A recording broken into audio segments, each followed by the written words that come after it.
I feel like people that are failures they're susceptible to wanting malevolent forces to control them, so they at least have some sort of identity or success. So now he can become successful by playing out what the whatever evil spirits are possessing him, and it's done in a very job description way. Like, okay, it seems that your boy is causing problems. You will need to correct him.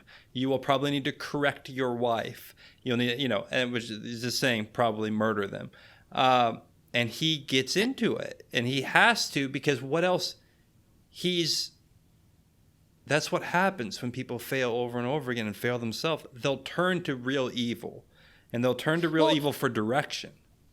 He has no purpose, right? Like, it's very clear that he's like kind of this aimless figure that does not take seriously his responsibility to his child or his wife or himself, his task that he sets before him of writing. So if you have no task, what is the saying that idle hands are the devil's workshop or something like that? It's this idea that, well, you're not going to be possessed by good if you're sitting around shirking all your responsibilities. That would be the task that you have taken up then. To be possessed by good would be to actually live up to your responsibilities, to take that on. Instead, if you don't take that upon yourself, you get something put upon you. And you see that. It's such an interesting visualization of this like devil's bargain, right? He's kind of aimlessly. And you see what happens is, what does he do? He starts to look for alcohol, which is the escape. But what's really, when you were talking about this and I was talking about, I thought about this. He goes to the bar and he doesn't have money the first time, but he says, but the bartender says, your credit is good here. It's like, okay, so here's the evil forces, but they're seducing him. They're treating him like a person of importance. And that you see that in real life all the time. Yes. That you can make people do bad things by treating people that have been failures as mildly important and puffing them up, and then all of a sudden they'll do all kinds of terrible things. And that's what that scene is. He goes there, the bartender, it's his favorite bartender, and they engage in this kind of, like you said, very old-timey, like chauvinistic type of can't live women, with them, can't what are live they without good them. for? Yeah, and it's this very banter of like, it's all this, and it's literally a facade.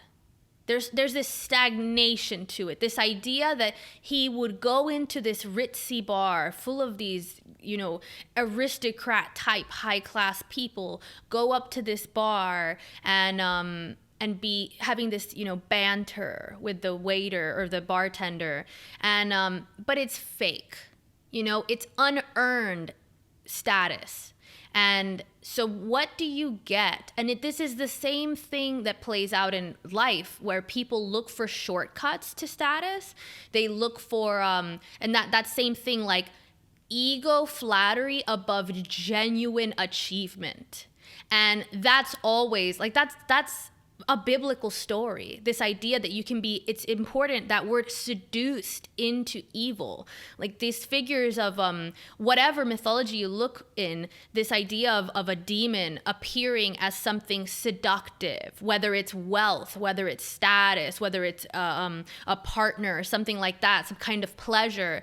It's always this idea that you can have something you haven't earned. Just come forward. And he even go on. He has credit because he's already employed by the evil forces in essence.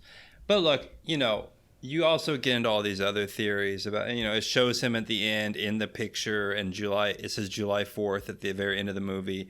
It shows him in the ballroom dressed in a tuxedo. So, maybe he was some sort of, to kind of maybe wrap this concept up.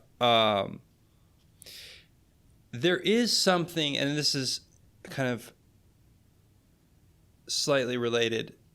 There is something about an old hotel that you know, it's like there is some sort of chaos and probably bad things have gone on if a building is old enough. And this movie plays with that a lot.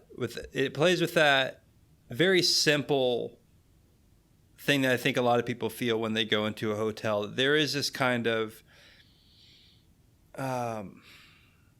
transitory thing about it, but then there's also, in this film, it's linked to a history of violence and a history of a lot of things that we could do other episodes on, but we decided not to really deal with those in this podcast because it's too much. Anyway. Yeah, it's too much. There'd be too many episodes. I think. Yeah, because there's the Indian burial ground idea that's on the thing, and that's a very prominent idea in the movie.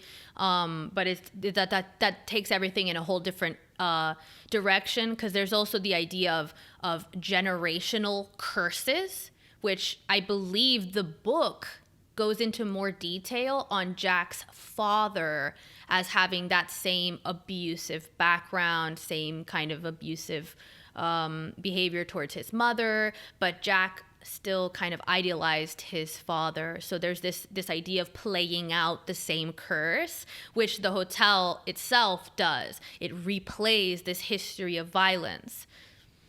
Yeah, there's a lot to say about it, but I think that we've keyed in on one of the main ideas: this failure of the masculine, failure of the logos, however you want to put it. Yeah. Well, it's very interesting because I like that idea of that you become a handmaid of evil if you fail yourself, because there's this one part, I think it's where he's locked in the storeroom, and Grady, presumably Grady, we can't see him, but it's his voice. He says, you're failing. You're failing even to do this evil act that has been asked of you. And you see Jack kind of almost go into this like serious, almost trance-like mood as Grady asks him, do you give your word that you will complete this task? And he says, I give you my word, which really ties into that idea of the logos, right? I give you my word. It's both a responsibility, a promise, but now it's that idea of like, I'm giving you, there's this other idea, right? I'm giving it away. I'm giving the logos to you. I'm giving that rationality, that ability to create order, to enact meaningful, sensical action. I'm giving it to you, figure of evil and chaos. And that's what happens. He loses that. He becomes the failed logos, the absence of that in a way, that absence of ability to make order and meaningful action. In conclusion, on my part anyway, I just want to say that the Space Moon Hotel will not be initially haunted for any... initially. I mean, look, again, like I said, you have a hotel long enough. Do you think space is haunted?